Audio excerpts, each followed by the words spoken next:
Hello, hello. Magandang araw at gabi sa lahat ng Pilipino na nagsusubaybay sa aking YouTube, sa aking Facebook account.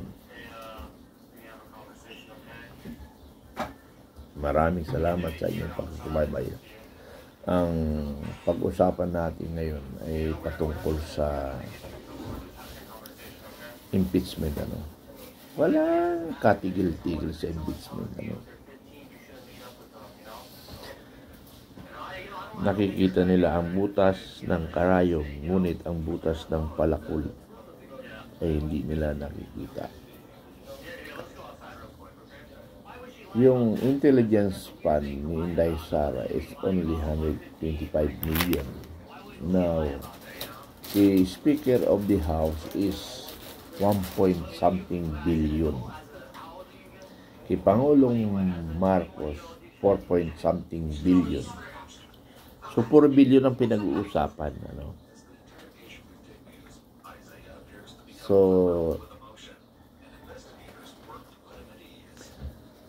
bakit ganun ang ating administration ngayon? Nakikita nila ang butas ng karayom, ngunit ang palakul hindi. At bakit puro opposition ang kanilang birada ngayon? Why not on economic development and project, infrastructure project? Bakit hindi yun ang pag-usapan, tutukan ng administration? Hindi yun politika ang inatupag nila. Natatakot ba sila sa mga Duterte? Tapos Duterte lagi ang kanilang laging tinitira. Pag mayroong isya, katulad na sabi si First Lady, banat na naman sila si Pangulong Marcos, Pangulong Duterte ay kasabot ni Atong Ang. Bakit meron pag may issue sa administrasyon, babanata naman ang Duterte? Mga gago talaga ito. Okay. May nabasa pa nga ako Involved daw si Pangulong Duterte sa pagkamatay ni Madjilan. Ano ang logic nun? Ang logic nun, mga siraulo na administration, kaya may nagpalabas ng ganun. Okay, pakinggan nyo na lang muna. Okay. Bakit importante ito para sa akin? Kahit ito na lang. Dito na tayo magtapos. Alalahanin po ninyo na 3 impeachment complaints po ang naunang ipinail na magkakaibang grupo bago isulong ng House of Representatives yung pang-4. Yes po. So yung unang 3, December 2, nung i-file, yung pangalawa, December 4, at sinundan ng December 19, 2024. Yes. Pagkatapos, February 5, isinulong yung pinirmahan ng halos 215 members of the House of Representatives. Tinatanong ngayon dito sa Korte Suprema, sabi niya, under oath, ano ang estado ng unang 3? Nahihirapan silang, nahihirapan sila rito. Kung estado, Sen, ano bang dapat nasabihin? Estado ng isang impeachment complaint, kung active or non-active or ano po? Hindi, bahala sila.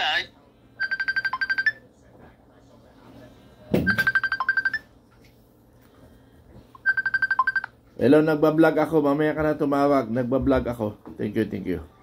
Good morning, ma'am.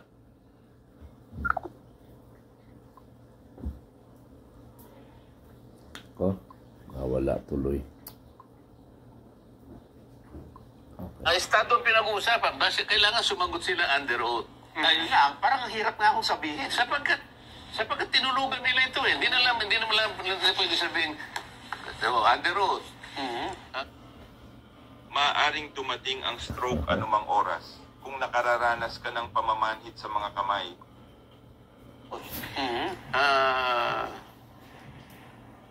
To the Supreme Court, sabi niya halimbawa, Your Honors, with all due respect, tinulugan po namin yung tatlong impeachment complaint. May siya. Oo, yari tayo doon. Kasi paano mo palilitawin ang estado nito? Wala na nangyari. Yung pang-apat ang dinala ron February 5. December 2, December 4, December 19. Ano pa yung sinasabing PRRT Act? Ito daw po isang batas. Panukala, ito panukalang batas Ni Senator Amy Marcos. Oo. Ito ay Senate Bill number 557. Ayan, ano ba? Alright, reaction to Chris, nagbabalik. Reaction. Napakaganda po ng pag-uusapan natin yung mga reaction. Mantagin po ninyo, ipapaliwanag po dito ni Senator Marcoleta yung tinatawag na panukalang batas na PRRT. Ano ba yan, mga reaksyon? Ito mga reaksyon papaliwanag po natin dito na ang ginawang batas ni Amy Marcos ay talagang back to the future. Ito po mga reaksyon, pakinggan po natin si Senator Marcoleta. Ano naman yan? Ito po ay panukala na gawing krimen ang isang, kung tawagan ay extraordinary rendition, na ang isang Pilipino ay itatransfer o dadalhin sa isang bansa. Okay. Sa foreign country na walang consent o pahintulot ng alinmang hukuman sa Pilipinas. Parang yung nangyari po kay dating Pangulong Rodrigo Duterte. In the sense sa kahit wala namang pahintulot o hindi naman pinagpaalam sa hukuman ng Pilipinas. Okay. Gagawin itong isang krimen. Pagka ginawa at ikaw ay napatunayan nagkasala, maaari kang makulong ng mula 6 hanggang 20 taon. Wala pa ba tayong batas tungkol dyan? Wala pa kasi nga nadala si hanggang first time Oo. Wala ba ng batas? Saan na nagbabawal sa ganun? Sabi, hindi, meron tayong batas pero hindi direktang ganyan ang sinasabi. Kaya pala. Halimbawa, Oo. talaga bang meron siyang hinihain na ganyan? Meron po. Kasi, Oo. kung titingnan mo, merong Republic Act 9851. Opo. Ang sinasabi, yan ay is about international crimes. Yes. Mga genocide and other high crimes, sabi niya. Opo. Lahat ng mapapatunayan na nagkasala ng krimen na binabanggit sa batas na ito ay uusigin dito sa ating bansa. Ang jurisdiction dito. So hindi mo na kailangan yun. Okay. Sapagkat magkakasala ka rin sa batas na yun. Hindi lang tinupad Kaya nga tama naman yung ginawa nila na nagsimula sila sa investigasyon. Hindi ko naman alam kung tatapusin ba yun o hindi. Yun ang problema ng mga komisyon nag-iimbestiga Mag-iimbestiga ka. Pagkatapos bigla na lamang iaatras o bigla na lamang mawawala.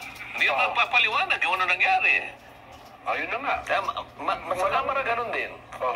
Kung minsan magtatanong ka, bakit tayo to? Sir, magtanong na lang po kayo sa tao. Puro ganun Okay, sagutin ko yun. Yung sinasabi ni Senador Marcoleta. Nag-imbestiga, katulad sa Tuwadcom, imbestiga sila na imbestiga. Katulad nung mga, yung Pugo, o ano pa mga investigasyon yan, kay Marcoleta, kay Harry Roque. Wala naman resulta. Ang point lang nila doon, may sisirain lang sila. Yun ang pag-iimbestiga nila. Bakit itong administration galit na galit sila sa Duterte? Bakit? Pwedeng sagutin ninyo nga sa comment, Kasi nga, mula't mula, puro Duterte ang kanilang nasisilip. Tapos na ang Pangulong Duterte sa kanyang panunungkulan. May magagawa pa ba tayo? Ang tanging magagawa lang natin ay mag-imbestiga. Pero hindi pamumulitika. Ipasok nyo sa investigasyon. Huwag nyo nang gawing issue. Kasi tapos na nga. Kahit anong gawin nyo, wala nang magagawa. Kasi tapos na ng kulan. Ang tingnan natin, yung kasulukuyang nanunungkulan ngayon. Kasi may pag-asa pa, may 3 taon na sasayangin ang budget sa walang kapupuntahan. Ganon sana tayo mga gunggong kayo dyan sa gobyerno. Pasensya kayo sa mga words ko, Kasi nga, mas masakit ang ginagawa nila kaysa salita ko. Tandaan nyo yan. Ang salita ko ay pagpukaw lamang. Pero yung ginagawa nila, pagpatay sa taong bayan, pagpatay sa ating ekonomiya. Mas mahirap yon dahil milyon of Pilipino ang nabibiktima dito. Unlike yung sa akin, bilang lang ang nasususpalpalan ko. Kailangan natin gumamit ng mga hard na words, terminology, because mas masakit ang ginagawa ng administration ngayon. Inuubos ang kaban ng bayan, 2026. Ang budget nila ay 6 point something trillion. 6 point trillion ang budget na. Ang laki. Saan nila gagamitin na naman yan? Diyos ko naman, ewan ko ba itong gobyerno na ito, bangag talaga. Alam niyo sa totoo lang yung pagkabangag ni Pangulong Marcos, nakakahawa ang daming nahawa, ang daming bangag, ang daming tuliro, ang daming bupol, ang daming tanga. Pati nga si Claire Castro, tanga yan bupol It because gusto lang nilang pagtakpan, di bali na maging tanga ka sa harap ng publiko, at least na ipagtanggol mo ang gusto mong ipagtanggol. Kaya nga ngayon ngayon sa administrasyon na yun, ngayon totoo lang, ang daming bupol. It because of money. Money talk tayo kasi.